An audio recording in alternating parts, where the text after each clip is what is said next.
Dia 10 de setembro de 76, se interna na clínica. Nesse tempo eu era chefe da clínica médica do Hospital Cardoso Fontes. E tinha uma consultora dermatológica lá, doutora Rícia Álvares Florião, que trabalha aqui pertinho, na Praça São Espino. Pois olha, ela fez o diagnóstico com 3 biópsias.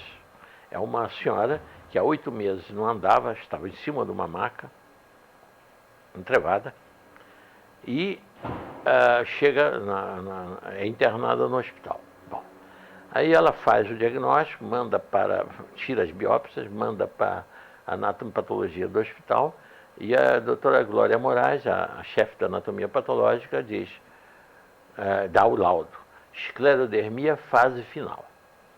Então a doutora Rícia resolveu dar uma aula, porque nós tínhamos toda segunda-feira uma aula dos casos que não fossem rotineiros, né, dos casos que saíam da rotina. E esse era um caso bastante raro. Esclerodermia é uma doença autoimune que não é frequente. Então ela deu uma aula belíssima. Eu aprendi muito com ela, porque eu não sabia nada sobre esclerodermia. Sabia de ter lido livro, nunca tinha visto paciente escleroderma. E eu era o chefe dela, né? E ela deu a aula lá.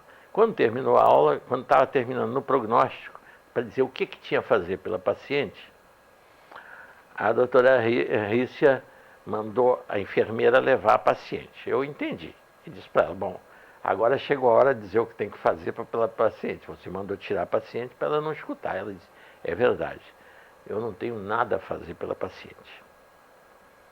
Eu digo: Rícia, você me entrega essa paciente para eu aplicar uma técnica que não é corrente, que chama-se autohemoterapia.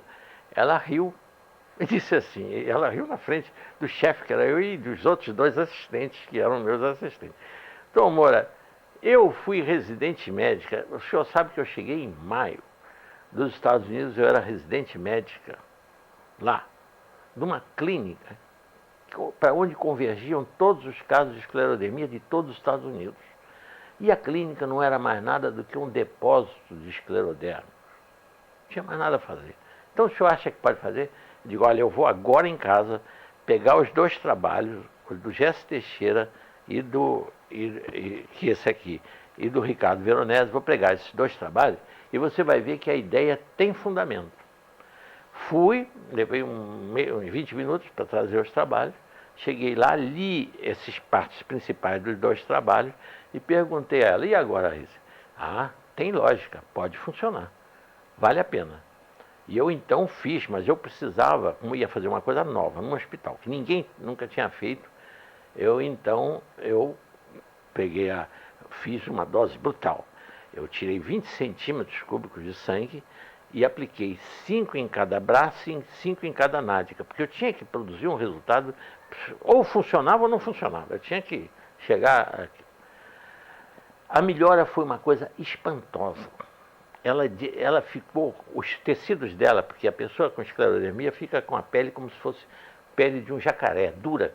A pessoa morre numa situação terrível, porque morre em asfixia, porque não consegue respirar mais, o pulmão não pode expandir. Não tem condição de expandir porque fica um bloco de madeira, como dizer, o corpo, né? Eu então fiz, e por incrível que pareça, 30 dias depois, no dia 10 de outubro de 76, essa paciente saiu andando do hospital.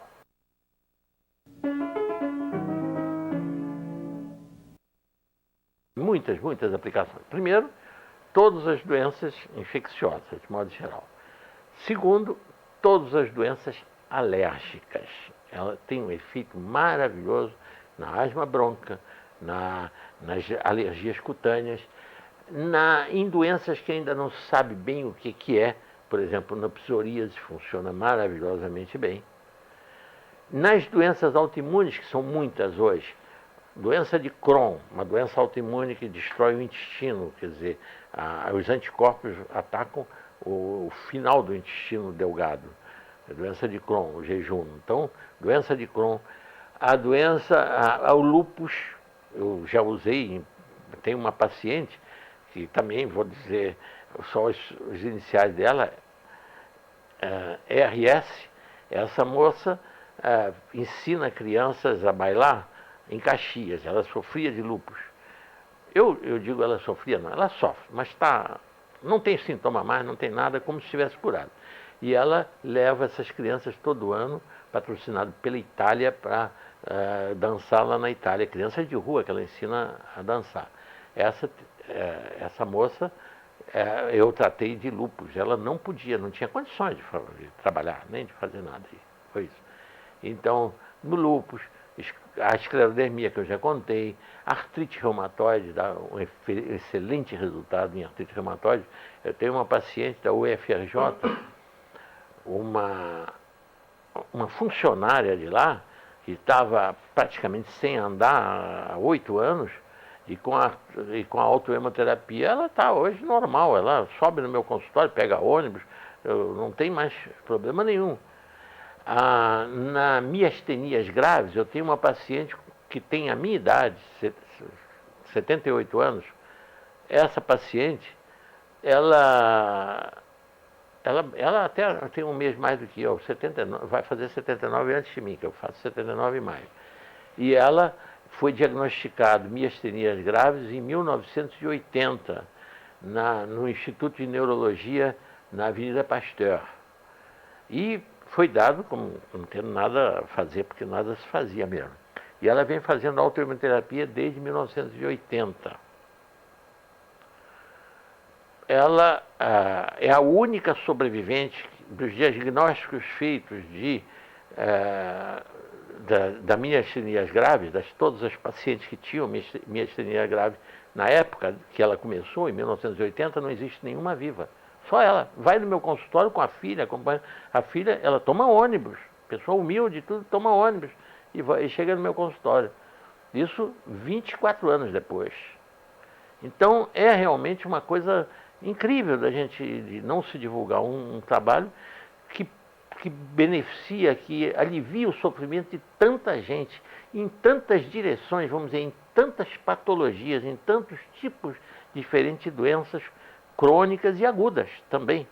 Então, realmente, é um recurso terapêutico que tem uma amplitude enorme, mas enorme mesmo.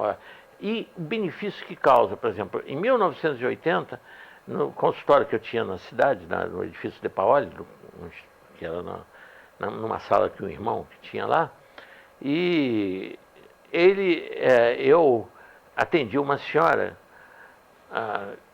bom, eu digo só que o nome dela é só Graças, que aí não dá para identificar. Essa senhora foi diagnosticada de esclerodermia pelo serviço médico da Petrobras. E foi dada como não tinha cura, não tinha o que fazer, e decidiram então aposentá-la.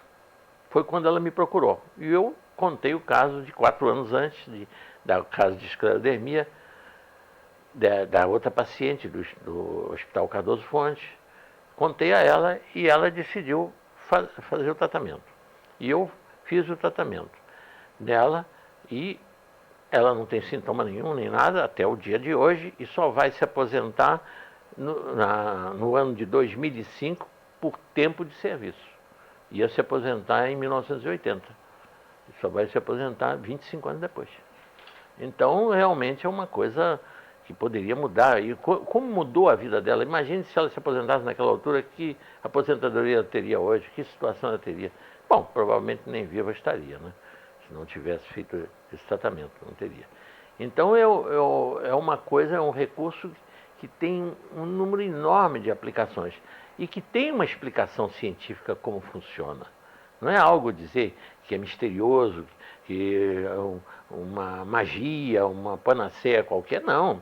Se sabe como, foi comprovado. O Jesse Teixeira, realmente, os trabalhos anteriores, europeus, todos eram na base do empirismo. Ninguém tinha comprovado como funcionava. Foi um brasileiro, Jesse Teixeira, que comprovou como funcionava em 1940. Mas daí por diante, com a comprovação científica de como age o tratamento, era para esse tratamento ter sido divulgado e está sendo usado, porque o custo, a medicina se torna cada vez mais cara, os recursos cada vez mais caros. As doenças que a autohemoterapia evita muitas são já de idade avançada. O idoso está se tornando um paciente que representa um peso muito grande na despesa. Por isso que os planos de saúde cobram um absurdo dos idosos, porque realmente eles custam muito mais caro para ser mantidos com vida, né? E com relativa saúde. E a autohemoterapia, o exemplo é nosso. O que nós gastamos? Temos um plano de saúde, não estamos dando prejuízo para o plano de saúde. Minha mulher com 78, eu vou fazer 77, eu vou fazer 79.